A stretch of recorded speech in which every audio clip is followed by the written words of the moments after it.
Nilqakom għal programm Mit-sena minn Fatima, programm li huwa mtella minni Fader Hayden fl-okkażjoni taċ-ċentinarju tad-diritt tal-Madonna ġewwa Fatima.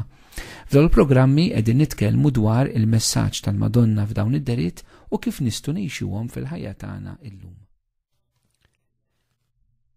Fir-riflessjoni tagħna dwar il-ġrajiet marbuta mad-diritt tal-Madonna ġewwa Fatima, qegħdin bħalissa nirriflettu pass pass mal-kitbiet ta' Luċija, Sor Luċija, waħda mit-tlet viżjonarji ġewwa Fatima, u wasanna fil-kitbiet tagħha għar-rakkont ta' tieni dera tal-Anġlu li dirilhom qabel ma deret il-Madonna. Fil-1917 kien hemm id-deritt tal-Madonna, imma fl-1916 kellhom id-deritt tal-Anġlu bitħejja għad-deritt tal-Madonna. Sissa rajna kif kienet l-ewwel esperjenza u l-ewwel messaġġ tal-ewwel dera tal-Anġlu. Illum se naqraw it-tieni waħda, it-tieni dera tal-Anġlu ġewwa Fatima, u bil-mod il-mod nikkummentawha u naraw x'nistgħu anke nitgħallmu minnha. Ħanaqra x'tikteb Suor Luċija. It-tieni dera naħseb li seħħet fl-eqqel tas-sajf. Meta s-sħana tal-ġurnata kienet tant qawwija li kellna nieħdu lura in-naġġ tagħna qabel nofsinhar u nerġu noħorġuhom kmieni fil-għaxija. Morna ngħaddu s-sigħat ta' wara nofsinhar għad-del ta' xi siġar li kienu madwar il-bir li jien ġa semmejt ħafna drabi. F'daqqa waħda rajna l-istess Anġlu eżatt ħdejna. X'intom tagħmlu? Staqsa. Itolbu ħafna.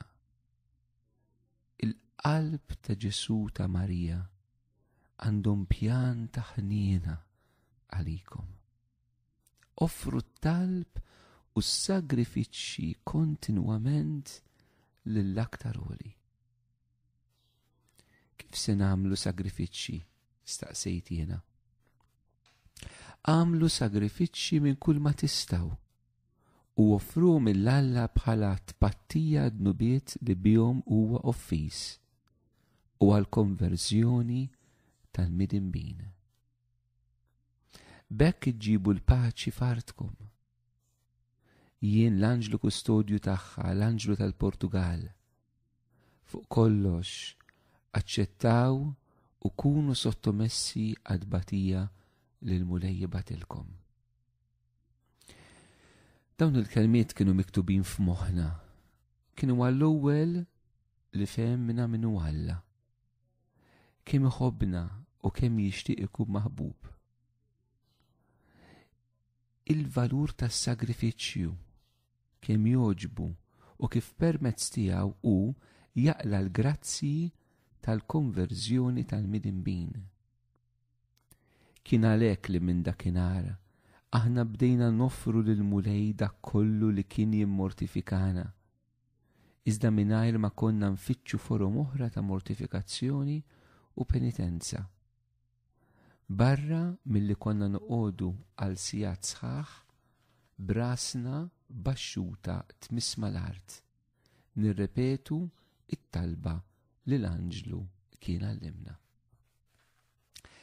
Eżisti din id-dera tal-Anġlu hekk jidher li fit-tfal ħalliet ċerta impatt u hija interessanti meta naraw bil-mod il-mod l-Anġlu x'qal u t-tfal il-viżjonarji fis-sempliċità tagħhom ta' tfal huma x'fehmu.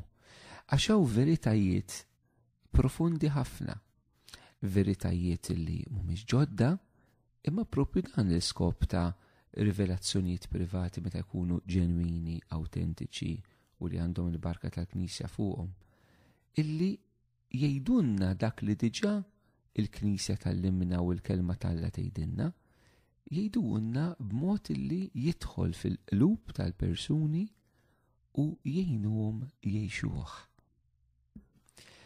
Ejjew naraw daqsxejn biċċa biċċa din il-ġrajja. L-Anġlu hawnhekk jidhirlhom waqt li huma kienu qegħdin jiraw in-naġġ. Interessanti illi l-Anġlu jidħol fil-ħajja ta' kuljum tagħhom. Sa, hawnhekk jekk nista' inqablu ftit fit-Testament il-Ġdid naraw illi l-Arkanġlu Gabriel lil Zakkarija jidher li waqt il-ħin tal-liturġija, waqt il-ħin li qiegħed fit-tempju. U lil Madonna jidher li għandha d-dar, jidher daħal għandha. Allura waqt illi il-Zakkarija jidher li waqt il-ħin tat-talb uffiċjali, il-qima pubblika fit-tempju, il-Marija fil-ħajja ta' kuljum. U din diġà l-fatt li qed jirċievu dan messaġġ f'dil-ħajja ta' kuljum se jorbot dak li se jitlob minnhom fil-ħajja ta' kuljum maħbubin tiegħi. U allura anke aħna rridu nqisu li anke dal-messaġġ li rridu nieħduh anke aħna fil-ħajja tagħna u fil-ħajja ta' kuljum, fil-ħajja ordinarja tagħna. Dawk kienu qegħdin jiraw in-naġġ u waqt li qed jiraw in-naġġ kienu qegħdin jistrieħu ftit. U interessanti l-Anġlu kif jibda id-dialogu magħhom. X'intom tagħmlu? Mhux għax ma jafx qegħdin jagħmlu. Dan bħalma ta' drabi fil-Vanġelu nsibu Ġesu jistaqsi lil xi ħadd trid tfiq u l-mulej jaf ir-risposta. Bħalma darba saqsa l-appost qalhom x'kontu qed titkellmu bejnietkom u l-mulej kien jaf għax il-fatti qabada fuq hekk. Ġifieri mhix mistoqsija attribwita lill-injuranza tal-Anġlu li ma jafx, imma hija mistoqsija li l-Anġlu jagħmel il-viżjonari biex jgħin it-tfal jifmu il-messaġġ li sejjer jagħtihom. Jekk ikolli nerġa' ngħid dan il-messaġġ bi kliem ieħor biex anke aħna nifhmu, issu l-Anġlu qed jgħidilhom kif qed qattawh dan il-ħin. Huma kienu mistrieħa. U l-Anġlu ħajdilhom kif għandhom iqattaw il-ħin. Il-ħin ordinarju tagħhom. U jekk ir-risposta itolbu. Itolbu ħafna. L-ewwel ħaġa u diġi ġarajnija fl-ewwel messaġġ li l-Anġlu Tom. Meta Tom dik it-talba partikolari mhux ħanerġu neħtlu fiha x'għamilt xi 4 programmi fuqha. Itolbu ħafna mela qed jgħidilna l-ewwel ħaġa il-ħin tagħna irid ikun mimli bit-talb. Dan huwa messaġġ għal darb'oħra li joħroġ qawwi mill-ġrajiet ta' Fatima. Il-ħin tagħna irid ikun mimli bit-talb. Ma naffordjawx eżistijej illi aħna noqogħdu ċassi. Ma nistgħux naħlu l-ħin. U din kemm nixtieq il-kol kemm aħna neħtlu għaliha eżistijej. Dan il-messaġġ jimlinna l-kol kemm aħna itolbu ħafna, ma itolbu ta' meta għandkom aptit, ma itolbu ta' meta għandkom bżonn xi ħaġa, ma itolbu meta jkollkom iċ-ċans. Itolbu u hija m'hemmx għalfejn tqogħdu tiffissaw fit-talb. Le, itolbu ħafna, enfasi doppju eżistijej. U dil kelma qed tgħidha lilna saċerdoti, reliġjużi, miżewġin, tfal, żgħażagħ, anzjani, morda, nies tax-xogħol, nies imħabbtin, missjonari. Aħna ma nistgħux eżistijej nirriplejsjaw, nibdlu, nissostitwixxu la l-opri ta' karità, la l-evanġelizzazzjoni minn flok it-talb. Xi drabi jkollna dil-mentalità. Mhux aħjar nagħmel karità milli nitlob il-Vanġelu huwa sieħ. Ma tistax tqasqsu tuħu l-Vanġelu tal-karità u taqtal barra l-Vanġelu tat-talb, bħalma ma tistax taqtal barra l-Vanġelu tat-talb.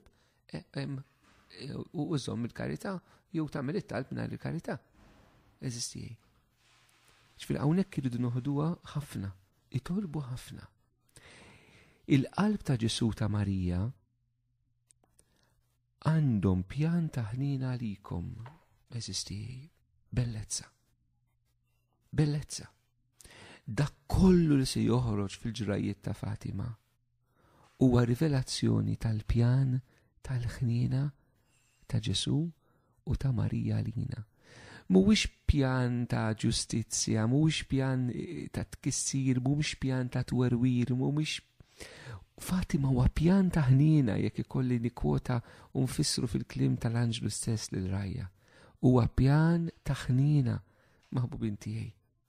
U bil-mod il-mod it-tfal sejrin jirrealizzaw kif iridu jikkollaboraw ma' din il-ħnina ta' Alla.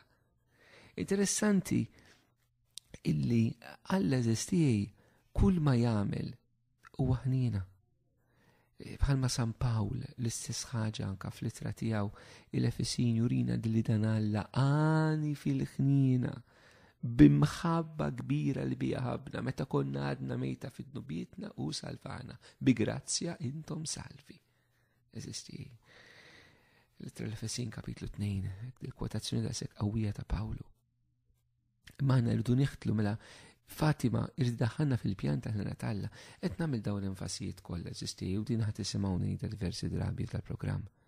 Għaliex tant drabi aħna nassoċjaw dawn il-postijiet Lourdes, Fatima, postijiet hekk fejn il-Madonna deret u Knisja provathom mal-mirakli, mal-fejqan li aħna rridu nirċievu, m'hemm xejn ħażin daqshekk, però ma nieħtlux fil-qalba ta' dak li Alla jrid jagħmel. Il-qalba Fatima irid jurina il-pjan ta' ħnina. U dal-pjan ta' ħnina l-anġlu jgħid huwa ta' Ġesu u ta' Marija. Notaw li fil-ġrajiet ta' Fatima se toħroġ kontinwament laqda li teżisti bejn Ġesu u Marija. Bejn Ġesu u Marija. Bħal Adam u Eva kienu flimkien fil-bidu tal-waqa, hekk ukoll Ġesu u Marija flimkien b'roles differenti, Ġesu bħala s-Salvatur u Marija bħala is-Salvatur, bħala il-medjatriċi tal-grazzja bej Kristu u l-bniedem u Ġesu għal-medjatur uniku bej Alla u l-bniedem. Imma araw kif kontinwament sejra tidħol din ir-realtà. Mela huwa pjan ta' ħnina ta' Ġesu u pjan ta' ħnina tal-Madonna Fatima lina eżisti. U mbagħad jerġa' jgħidilhom donnom kif għandhom wieġbu. Meta jgħid offru talb u sagrifiċċji kontinwament lill-aktar oli. Mela biex ngħidu hekk it-talb huwa il-qofol ta' l-ewwel parti ta' dal-messaġġ li qed jagħti. L-ewwel tolbu ħafna. Mbagħad qed jgħidilhom li hemm pjan ta' ħnina u qed jerġa' jgħidilhom kif jikkollaboraw ma' dan il-pjan ta' ħnina billi jgħidilhom offru talb u sagrifiċċji kontinwament l-aktar għoli. Ma' talb issa żdied is-sagrifiċċju. Il-qudiem naraw dan xi jfisser x'inhu eċetera. Imma offru talb u sagrifiċċji kontinwament. Araw dil-enfasi illi it-talb u sagrifiċċji huwa ħafna kontinwament. Ara f'liema spirtu hekk dal-anġlu bil-mod il-mod irid idaħħal it-tfal. Forsi nalaqbija tassew kif qalilna Ġesu li hemm bżonn insiru tfal żgħar biex nieħdlu fis-saltna Alla biex nilqu dawn il-veritajiet eżistiji. Jalla hekk neħtlu bil-mod il-mod dejjem aktar fil-profond f'dan il-messaġġ illi il-Madonna u b'dak kollu li ġara ġewwa Fatima is-sema ridet twaslilna.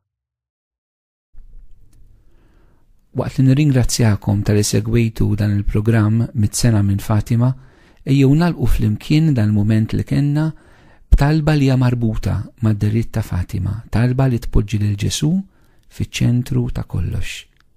Nitolbu flimkien. Trinità Qaddisa nadurawk. Alla tagħna inħobbuk fis-sagrament imqaddes. Il-mulej jagħtikom islem.